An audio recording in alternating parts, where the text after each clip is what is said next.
Hi viewers, welcome to our channel. Pavan Kalyan గారి 'Harihara Veeramallu' cinema తెలుసు release అయ్యి దాదాపు 5 డేస్ అయితే కంప్లీట్ చేసుకుంది. మరి సినిమా 5 డేస్ కలెక్షన్స్ ఏ విధంగా ఉన్నాయి? మరి బ్రేక్ ఈవెన్ అవుతుందా? మళ్ళీ లాభాల బాట పడుతుందా? సో ఇప్పటివరకు జరిగిన కలెక్షన్ రిపోర్ట్ ఏ విధంగా ఉంది? మరి ఇంకెంత కలెక్ట్ చేస్తే ఈ సినిమా సేఫ్ అయ్యే అవకాశం ఉంది? సో ఎంటర్‌గా ఈ కలెక్షన్ రిపోర్ట్ గురించి డిస్కస్ చేయడానికి ప్రెజెంట్ మనతో పాటు సీనియర్ ఫిల్మ్ జర్నలిస్ట్ అప్పాజీ గారు ఉన్నారు. వారిని అడిగి తెలిసిన ప్రయత్నం అయితే చేద్దాం. సార్ నమస్కారం సార్. నమస్తే Aditya. Sir 'Harihara Veeramallu' cinema release అయిన తర్వాత కాస్త మిక్స్డ్ టాక్ తెచ్చుకోవడం చూసాం. అంటే టెక్నికల్ అవును. ఇష్యూస్ పరంగా సినిమా అంత అనుకున్నంత రేంజ్‌లో లేదని చెప్పేసి కొన్ని కామెంట్స్ వినిపించాయి. అవును. సో మరి ఇప్పుడు సినిమా కలెక్షన్స్ మొదటి 2 రోజులైతే దెబ్బ కొట్టలేదని అన్నారు. ఇప్పుడు ఏ విధంగా ఉన్నాయి? ఈ 5 రోజుల కలెక్షన్ రిపోర్ట్ ఏ విధంగా ఉంది సార్? హ్మ్. హ్మ్. అదే అంటే ఈ సినిమాకి ఒకటి విపరీతమైనటువంటి డివైడెడ్ టాక్ రావడం. అవును. తర్వాత పొలిటికల్‌గా దీన్ని ఎక్కువగా ట్రోల్ చేయడం. హ్మ్. తర్వాత ఈ వర్షాలు. ఆ మొదటి 2 రోజులు సినిమా విడుదలైన మొదటి 2 రోజుల్లో కూడా వర్షాలు. అటు అవును. ఆంధ్రాలో, ఇటు తెలంగాణలో కూడా 2 చోట్ల కూడా వర్షాలు విపరీతంగా ఉండడం. హ్మ్. ఇలాగా ఈ రకరకాల కారణాలన్నిటి వల్ల ఈ కలెక్షన్స్ కొంచెం ఆశించిన స్థాయిలో లేవనే మనం చెప్పొచ్చు. ఓకే. అయితే అంతకుముందు కూడా మనం చెప్పుకున్నాం. టోటల్‌గా ఈ సినిమాకి థియేట్రికల్‌గా గాని, ఓటీటీ గాని, శాటిలైట్ ఇలాగ అన్ని రకాలుగా కలిపి 225-250 కోట్ల బిజినెస్ జరిగిందని చెప్పి మనకి ఇన్ఫర్మేషన్ ఉంది. వాటిలో థియేట్రికల్‌గా 125-130 కోట్ల బిజినెస్ అని చెప్పి చెప్తున్నారు. ఓకే. సో, ఆహ్, ఆ డబ్బులు వెనక్కొస్తాయా లేదన్నది ఇప్పుడు నీ క్వెషన్. ఓకే. అంటే ఇప్పటి వరకు మనకు అందుతున్నటువంటి ఈ వసూళ్ల లెక్కల్లో చూస్తే మాత్రం హ్మ్. ఎంతో కొంత డెఫిసిట్, ఎంతో కొంత కాదు, ఒక 30-40% డెఫిసిట్ వచ్చే అవకాశం ఉన్నట్టుగా మనకి తెలుస్తుంది. ఓకే. ఎందుకంటే ఇంకా రేపు 31 తారీఖు 'కింగ్డమ్' హ్మ్. రిలీజ్ అవుతుంది. దానికి థియేటర్‌లో అంటే మొత్తం అన్ని థియేటర్‌లో ఇవ్వకపోయినా 80-90% థియేటర్‌లో ఇవ్వాల్సిన పరిస్థితి ఉంటది. సో, ఈ కారణాలన్నిటి వల్ల ఇప్పుడు మనం చూస్తే వరల్డ్ వైడ్‌గా అన్ని 108,00,00,000, 110,00,00,000 వచ్చినట్టు మనకి తెలుస్తుంది. ఓకే. ఇది గ్రాస్. ఓకే. గ్రాస్‌లో నెట్ వచ్చి 75-80,00,00,000 నెట్. ఓకే. అంటే ఎంత డెఫిసిట్ ఉంది? దాదాపుగా ఒక 50. 40-45,00,00,000 వరకు డెఫిసిట్ ఉంది. ఓకే. మరి అది ఈ 3 రోజుల్లోనూ లేదంటే నెక్స్ట్ వీక్ ఒకవేళ ఉన్నా కూడా తర్వాత ఏమవుద్దంటే 1 వీక్ తర్వాత ఫుల్స్ లేకపోతే ఒక సినిమా థియేటర్‌లో ఫీడింగ్ వరకు సరిపోద్ది తప్ప థియేటర్ రెంటల్, కరెంటు ఇటువంటి వాటిని తెచ్చుకోగలుగుతారు తప్ప నిర్మాత వరకు వచ్చేలా అంత ఉండదన్నమాట. ఓకే. హౌస్‌ఫుల్ అయితేనే దానికి అడ్వాంటేజ్. సో, ఒకవేళ రెండో వారంలో కూడా చాలా చోట్ల ఆడినప్పటికి కూడా అది ఆ డబ్బులు ఈ డిస్ట్రిబ్యూటర్‌లకు కానీ, ప్రొడ్యూసర్ దగ్గరికి కానీ వచ్చే అవకాశం లేదు కాబట్టి హ్మ్. ఓవరాల్‌గా ఇప్పుడున్న పొజిషన్‌లో ఒక 40-50 కోట్లు ఇది అవకాశం ఉంది. But okay. అయితే ఏంటంటే ఇక్కడ మనం గమనించాల్సింది ఏంటంటే, ఇప్పుడు ఈ హ్మ్. ఉదాహరణకి ఈ సినిమాని నైజాంలో మైత్రి మూవీ మేకర్స్ వాళ్ళు చేశారు. ఓకే. మైత్రి వాళ్ళు ఇప్పుడు నెక్స్ట్ పవన్ కళ్యాణ్ 'ఉస్తాద్ భగత్ సింగ్' సినిమా చేస్తున్నారు. పైగా ఈ సినిమాకి సంబంధించిన బిజినెస్ వ్యవహారాలు కూడా పవన్ కళ్యాణ్ స్వయంగా ఆయన రంగంలోకి దిగి మీరు తీసుకోండి అని చెప్పి ఆయన సజెస్ట్ చేసి, అంటే నేనున్నాను ఆయన తీసుకోమని చెప్పాడంటే ఏంటి?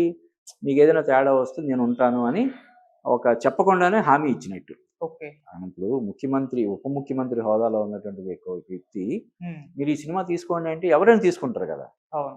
రేపొద్దున కలెక్ట్ చేయకపోతే సార్ మీరు చెప్పారని తీసుకున్నాము అంటే చాలు. హ్మ్. ఆహా! ఎంత వచ్చింది? సరే అని ఆయన యాక్ట్ చేసే నెక్స్ట్ సినిమాకి కవర్ చేయడం గాని, లేకపోతే ఆయన వెనక్కి ఇవ్వడం గాని చేసే ఇదుంది కాబట్టి, పెద్దగా దీని గురించి అంటే బయ్యర్లు, డిస్ట్రిబ్యూటర్లు వీళ్ళు నష్టపోతారు. అటువంటి పంచాయతీలు ఈ సినిమా వరకు ఏమీ ఉండకపోవచ్చు.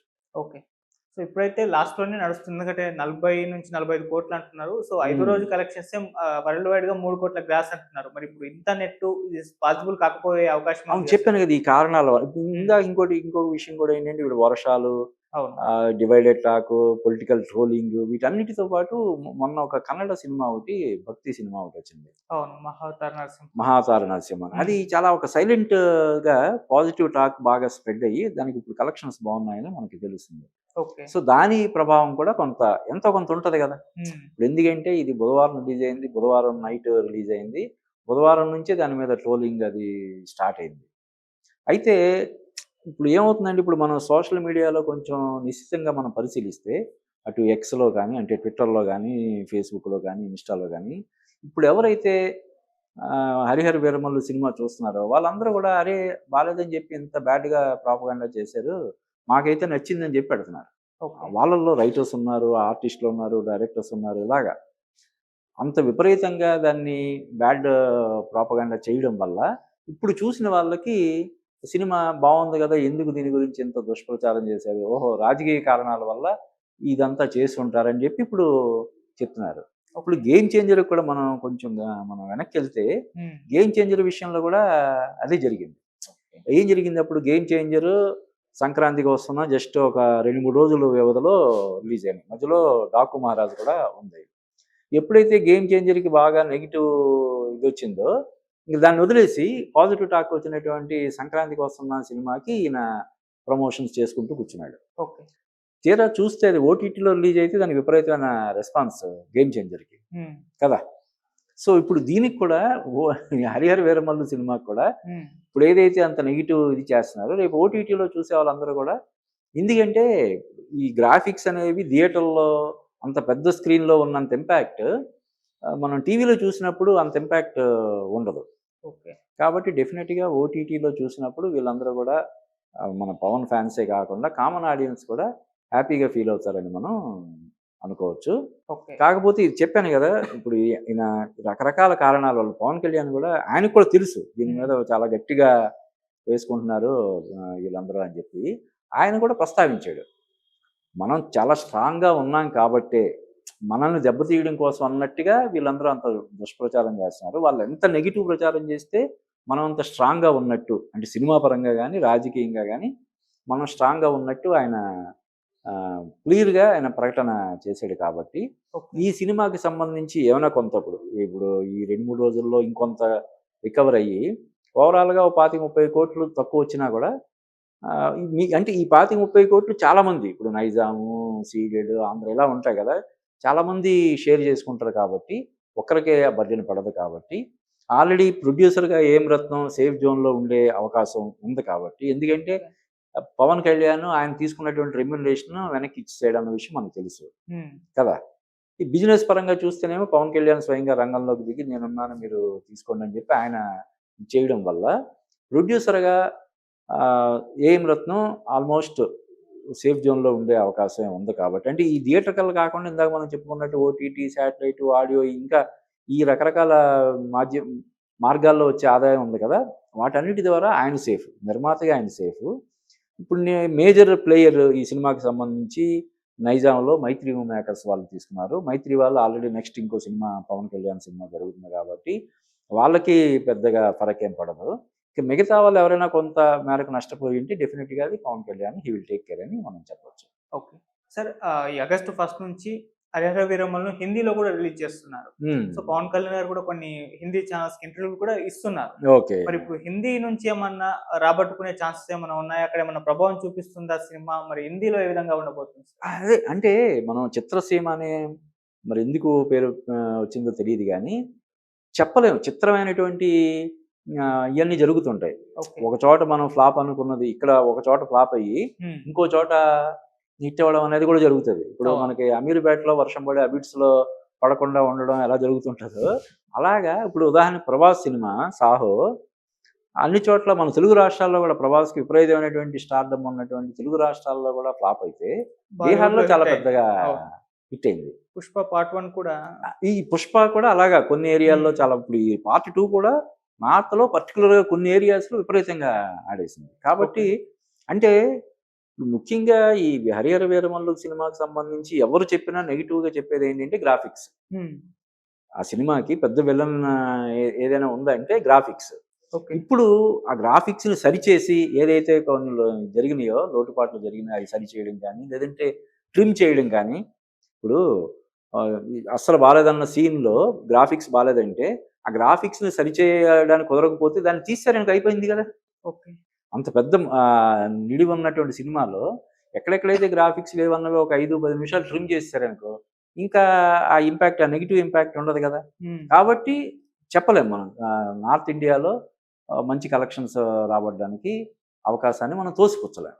ఓకే, అదన్నమాట. అండ్ సార్ ఇంతకుముందు మనం మాట్లాడుకున్నట్టు సినిమా ఒక 40 నుంచి 45 కోట్ల నష్టాల్లోనే ఉంటుంది ప్రస్తుతానికి. మరి ఇటువంటి టైంలో హరిహర వీరమల్లు పార్ట్ 2 పైన ఒక చర్చ అయితే ఉంటుంది మరి ఉంటుందా లేదా అన్నది మీ ఒపీనియన్ లో మీరేం చెప్తారు అంటే సార్? పవన్ కళ్యాణ్ మన స్పీచెస్ కానీ ఆయన యాటిట్యూడ్ కానీ ఈ సినిమాకి సంబంధించి ఆయన చేసినటువంటి అగ్రెసివ్ ప్రమోషన్ కానీ మనం నిశ్చితంగా పరిశీలిస్తే డెఫినెట్గా పార్ట్ 2 ఉంటుందని మనం చెప్పొచ్చు. ఓకే.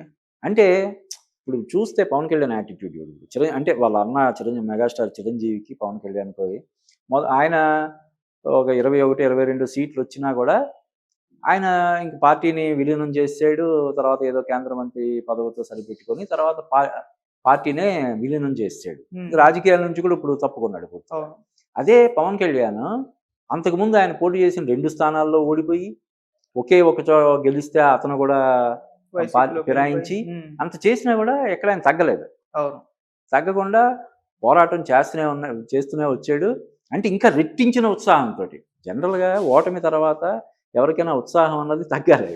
కానీ ఈయన ఆ ఓటమిని ఒక సవాలుగా తీసుకొని రెట్టించినటువంటి ఉత్సాహంతో రెట్టింపు ఇంకా చెప్పాలంటే కసితోటి చేసాడు. తర్వాత మొత్తం ఎన్ని స్థానాల్లో పోటీ చేశాడు అన్ని స్థానాల్లో గెలిచి కింగ్ మేకర్ అనిపించుకొని ఈరోజు డిప్యూటీ చీఫ్ మినిస్టర్గా కూడా ఉన్నాడు ఆయన కదా.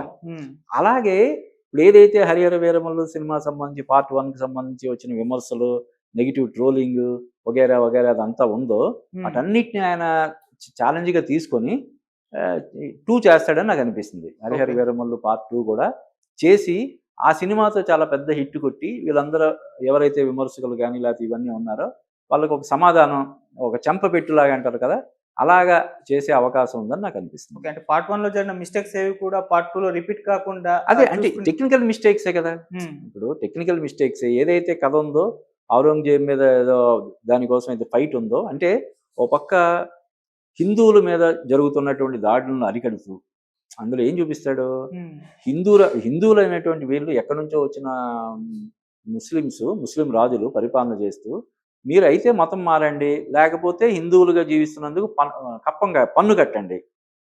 మీరు హిందువులాగా ఉండాలంటే పన్ను కట్టాలి. ఆ పన్ను కట్టకుండా రాయితీ కావాలంటే మీకు మతంలోకి రండి అని చెప్పి ఏదైతే అప్పుడు జరిగిందో అటువంటి వాటికి వ్యతిరేకంగా పోరాటం చేస్తున్నటువంటి ఒక పోరాట యోధుడిగా ఈ సినిమాలో దాన్నే కంటిన్యూ చేస్తూ ఆ కోహినూర్ వజ్రాన్ని వెనక్కి తీసుకురావడం అనే దాన్ని అచీవ్ చేయడం అనేదే కదా సబ్జెక్ట్, నెక్స్ట్ టార్గెట్.